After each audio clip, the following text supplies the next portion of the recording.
friends. Hello, we're back. Your favorite podcast of the week. It's Location Weekly, episode number 639, and we're recording on September 26th. Brianna, how are you? I'm doing well. Staying, staying upbeat. We've been indoors for quite a few many days. We had like this tropical storm residue that seems to be hitting New York, and it's cold and rainy. And kids were off school yesterday, but I feel like we're getting into fall and like that, when things are cooling down here. It was a hot summer in New York. And now we're like, getting like ready and armed up for all these conferences that are coming. So we've got Programmatic I/O happening this week here in New York, and I know you're gearing up for a ton of other things that are happening and coming up. So, I'm doing well. How are you doing? Yeah, same. It's been great. The weather's been great. Conferences are in high gear right now. I'm off to Chicago tomorrow for Sponsorship Marketing Association conference, and then Retail Loco right around the corner, November 1st and 2nd in Atlanta. So lots happening. It's a busy time. So exciting. Yeah. Yeah. All right. Well, we have 4 stories for you. We want to walk through. I'll let Aubriana kick us off with our first one, stateside. All right. So we're going to go to the big warehouse, one of the big warehouses, Sam's Club. And they have launched what they are considering a sales media performance dashboard. So think of this as like their truth hub, where you can check out like campaign performance. So all those brands that sell within the Sam's Club now can use this retailer media network access platform. So they're calling it Sam's Club Member Access Platform, or MAP for short. And it combines like campaign metrics with the warehouse club's chain sales. It's a mouthful. So like how, all the performance is really tracked in one place. Advertisers can track their media impact, which is really powerful, right? And it can enhance the campaigns while they're still in flight. So while the campaigns are still running, they can kind of measure, see what's happening, what's working, what's not, and tweak right there on the fly. So, the dashboard, they're integrating this with the point of sale directly, which they use a POS called Madrid. And then they are using the same platform internally by Sam's Club Map. So they partnered again with another company, Circana, to bring that dashboard and the third party, all the third party validation to advertisers. So they have their own methodology. They're running this internally. And their goal is really just to drive better business outcomes for all of those brands and SKUs that are sold within those warehouses, right? What makes this really interesting and possible is the Sam's membership model. So similar to like Costco or BJ's or some of these other, I would say like similar, they not only have their retail media network, but because you can tie a specific purchase to a specific household, you've got some really powerful data here. So they're trying to differentiate this offering by like an incrementality measurement, such as like increased return on ad spend and sales lift, using Circana's methodology. So this is for like post-campaign reporting and all those things. I think this is really interesting. What I think there's a need for more of is like the ability to see this across multiple retailers. So I think it's great that Sam's Club has this, but I think there's an opportunity in the market to kind of streamline all of those retail media networks data, and loop it back together. So I see this as like a great option for those brands, let's say it's like, anybody from Unilever, perhaps, you've got like Dove, or you've got Tide or Clorox or something, and they want to know how their campaign is actually impacting that in-store traffic and sales lift. So I think this is like a need, but that needs to be able to be streamlined kind of across multiple retailers, as well as tied to multiple media points. So I think this is interesting, but I'd love to see this scale a lot more. Yeah, I'm with you on that. That if you could have visibility across multiple retailers, that would be an ideal thing, right? And I think that certainly from the brand side, be it a Unilever or whoever, they would definitely want that. I think the reality is that all these retailers we've been talking about are building these media networks, are pulling their data sets together. Some are doing it for internally to have better understanding of their customers and what's going on, within their own walls. Others are starting to, monetize that and sell that data, to third parties. So I think you have a mixture going on there. Interestingly enough, I was on a conversation last week with an executive from Kroger, and they obviously have their own media network as well, and they're big into collecting data, about what's happening with their customers and their loyalty programs and all these kinds of things.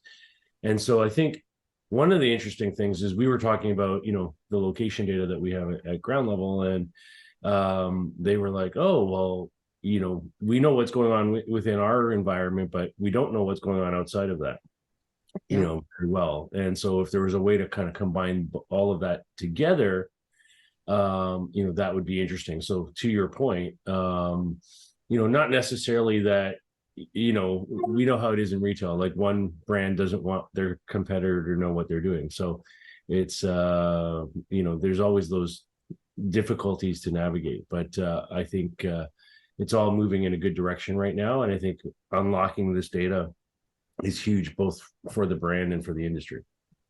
Yeah, I mean, I think at the end of the day, right now, most of these retailers are just dipping their toe in the water, saying like, oh, I can create a retail media network as well. Now, they can also go out and monetize it. They can make the advertisers come to them and pay them for the insights, or, there's some partnerships that exist in the space today, such as I think Roku is like partnering with, I think it's either Walmart or Kroger. You can actually like purchase that data through that buy for CTV.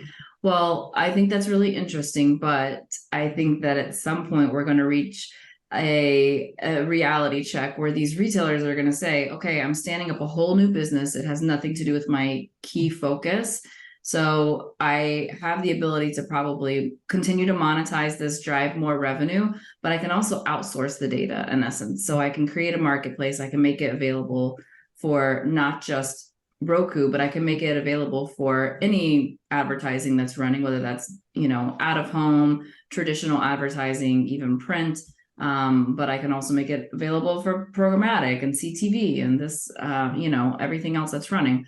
So I think they're going to, like, the writing's on the wall where they're going to say, okay, I can have like kind of this automatic, reoccurring revenue model, or I can own the entire end-to-end process. So I think it's going to be interesting to see how that plays out, and which retailers are going to, be a little bit more of an open player.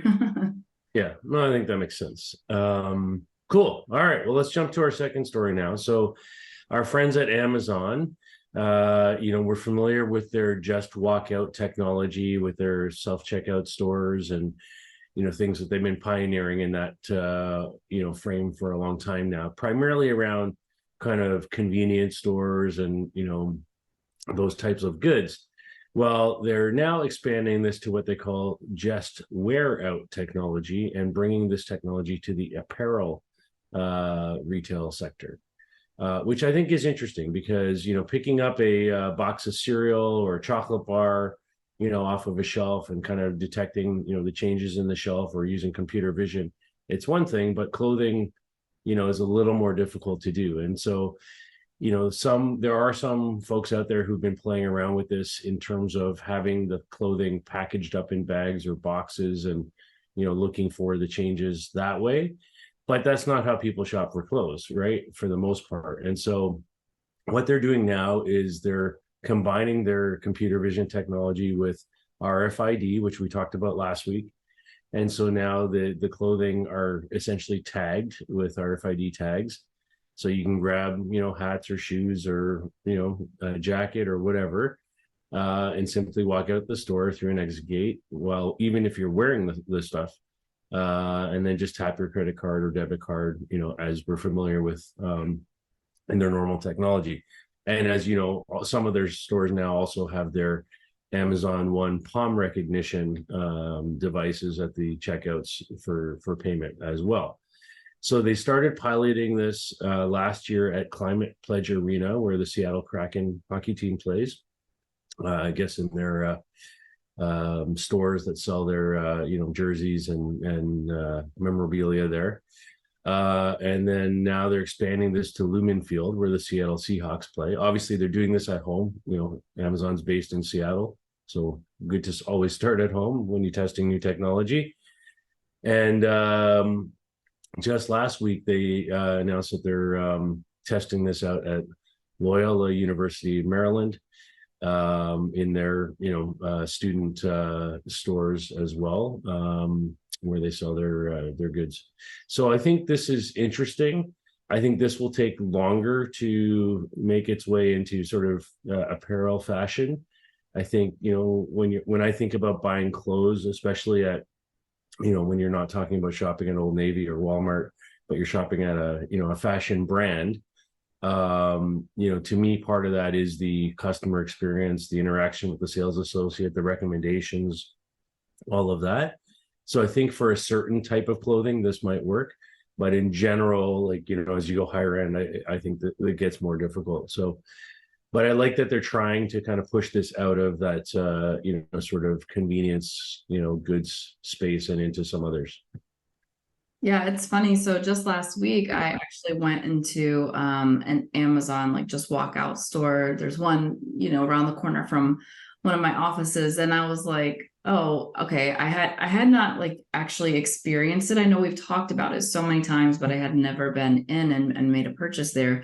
So I just went in, I opened my Amazon app. It gave me a QR code to scan to get in. And I just scanned it, walked in, and then, I grabbed whatever I wanted, and then I literally just walked out. I didn't have to scan anything else to walk out. And I was like, I feel like I'm stealing, right? It was a very weird initial experience, but it was so fast. It was just like nice just to go in, grab the protein bar or whatever, an energy drink, whatever you're looking for right there, and walk out. And then I had a moment where I looked at my app later and it said something about like my payment wasn't recognized. And I'm like, oh my gosh, did I pay for this? But good thing I went back and I saw that I did actually get billed for it on my Amazon account. So it works. But I might disagree a little bit with you. I think this has tremendous impact in the fashion industry. And I do agree that as you get higher end, if you go into, I don't know, like Louis Vuitton, you're going to expect somebody to have like that one-to-one relationship with you because you're spending a pretty penny. But I think of stores like a Zara, right? Kind of like a middle of the line. There's always a long line. You're like, okay, I'm here just to get some things. I want to try them on. And then I just want to leave. Like, I don't want to have to stand in line for 30 minutes because by the time I get up there, I've already talked myself out of like a couple of items, right? So I think this makes so much sense for some of those middle of the line. And I also think that it may be harder to implement it at a lower end where you're thinking like a Walmart, something like that, just because a lot of people are not going to have they might be paying cash. They don't have, it's just a different experience. Whereas I think that, there's that middle of the line opportunity for me. So I think about I don't want to talk to an associate. I don't want to have to wait in line. I want to get the stuff and get out of there as fast as possible. So I think that would actually encourage me to shop. It could be problematic, but I think this is really interesting. I like that they're getting into the apparel side for this. Yeah, I think that's a fair point that you make about, the convenience of getting out quickly and, the lineups in those kinds of places. So yeah, I'll agree with you on that. Maybe though, combined with some of that fitting room technology we talked about last week, the two together make a ton of sense to me. Yeah, we're onto something. I like it. There you go. All right, well, let's go to an e-commerce platform now. One of the largest and well-known, eBay in the UK, has launched a really fun campaign. It's called the Authenticity Lab for sneakers. So if you have shopped on eBay, are you a sneakerhead, Asif? Not really. Not really. I'm starting to get into it more, and I will tie this back as to why here, but eBay actually guarantees the authenticity of the sneakers that are sold on their platform. And many of you know this, but there are a lot of, knockoff sneakers. And sometimes it's really hard to be able to detect those those fakes, right? Those Bobo brands and the dupes. They're really good at making them. And so they have created this pop-up. It's like a multi-sensory experience. So basically like every sense that you have, and then they're adding in a sneaker sense to give you this knowledge test.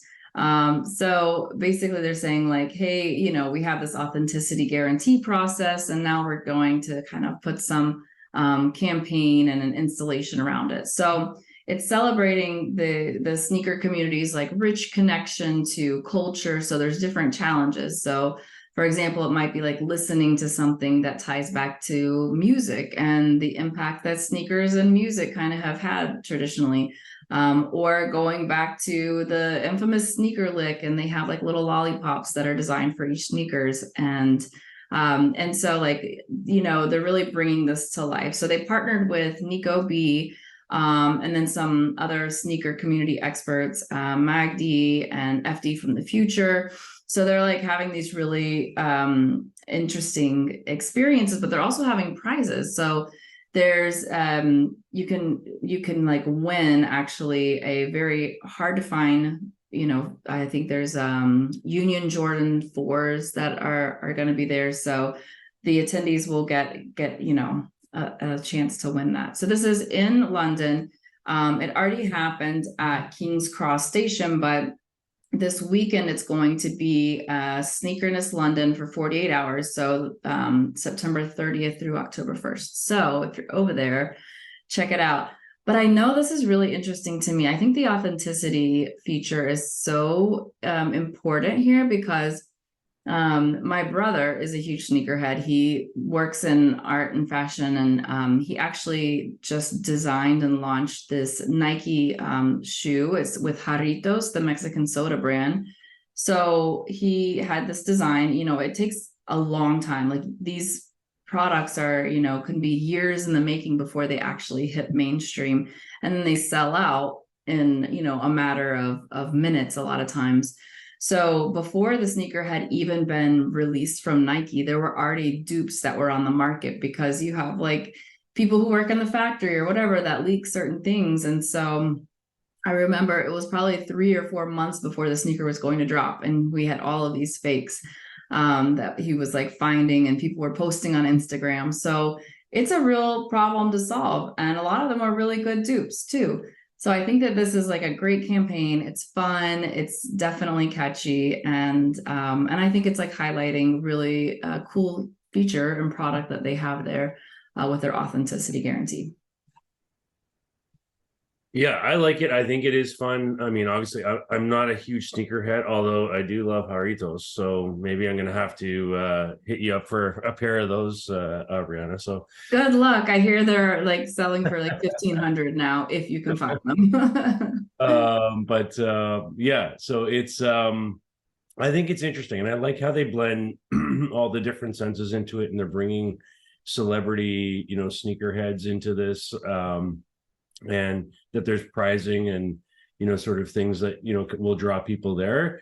And I think anytime you can put attention on a key feature of something that you offer in this case, their online platform, you know, but, you know, sort of showcase that in the physical world, I think it's a good thing, right? Because you're just driving more audience. You're really highlighting what it is you do. You might remember like there was that, campaign also in London a few years back around sort of focusing on you know, your personal security, and they had set up this store, you know, where, you know, they would look at your phone and like take your photos and put them up on the screen, and, you know, all this kind of stuff, and you know, how exposed we are.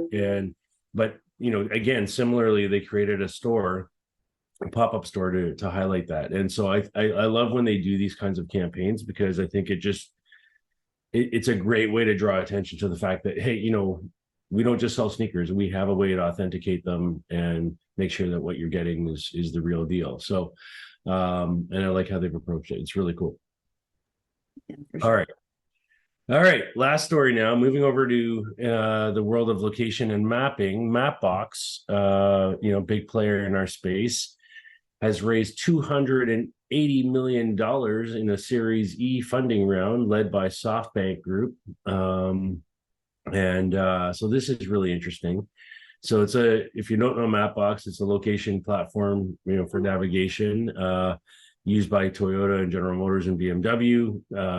Kind of sits on top of Here, which is also used by a lot of those companies. And I think this is interesting because what they're doing now is, and the sort of core of this funding round is really to focus on how they're incorporating AI technology together with their Mapbox core platform, and focusing on the telematics and car navigation space. So they say that this funding is really there to accelerate their ADAS features for automated driving and safety. So they're focusing heavily on that sort of self-driving type of car that we're seeing more and more of. They say it will allow their vehicles and devices to share 28 billion global daily map detections. That's the size of their interactions and their network. And to tap into the sensors within the vehicles, not just the ODBC drivers, but all the sensors that exist within these vehicles, and then use AI to process that in a way that allow for a better holistic approach to bringing in the cameras and the LiDAR and the other things that we can see there, to make better and faster decisions for some of these vehicles. And they say the AI map also plays a role in automotive electrification by integrating with the in-vehicle battery systems to monitor energy consumption and intelligently forecasting range, suggesting charging stations, based on real-time availability, and facilitating secure payment methods. So they're really going all in here and kind of pulling all the data together, not unlike, in a completely different sense, what we talked about earlier with Sam's Club and these retail media networks, and kind of pulling all their data together, whether they're using that internally or exposing it for third-party consumption. That's what we're talking about here, but within a vehicle environment. And I think it's fascinating to me to see the evolutions that we have in this space. And when you look at the mandates within the EU and in North America for, green vehicles, and energy consumption that we have to hit, in the next 10 to 15 years, moving in this direction makes a ton of sense, and kind of being at the forefront of the technology that will drive that, I think puts Mapbox in a great place. And $280 million is nothing to sneeze at, so good on them. Yeah, I don't have a ton to add in terms of content, but I remember meeting Mapbox at what was it? It was Mobile World Congress in Barcelona. They had a meetup at a bar one night, and there was probably 10 of them. They were just getting started. This was so many years ago. So it's just so great to see how they've grown and like how they're expanding, and that they're still here, because you and I both know, there's so many companies that popped up like this that phased out over the years since you and I have been working together since LBMA started. But they're really doing big things. So it's exciting just to see how they continue to thrive and go in new directions. So exciting stuff. Yeah, and doing well, right? I mean, we use Mapbox as well, even within our ground level platform, on some of our mapping, and it's great. It's super easy to use. They make it incredibly user friendly and accessible. So, yeah, good on them. I'm excited to see where this pushes them into the next phase. And at the same time, we've got the new Open Maps sort of standard that's out there as well, which they are part of. So who knows kind of what data becomes available to the broader community, through that initiative, that they may be able to unlock with this new tech. Absolutely. All right. Well, that's our show for this week. You've been listening and watching episode number 639 of Location Weekly. Thank you so much for your time. Remember, we have Retail Loco, our LBMA signature conference, coming to Atlanta, November 1st and 2nd. And we're doing that in partnership with Simon Malls and Nobu Hotels. So we'd love to have you down there with us. Just go to thelbma.org /events, and you can learn more about that. And get your tickets there. And we'll see you next week with another show. So have a great week, everybody. Bye. Bye.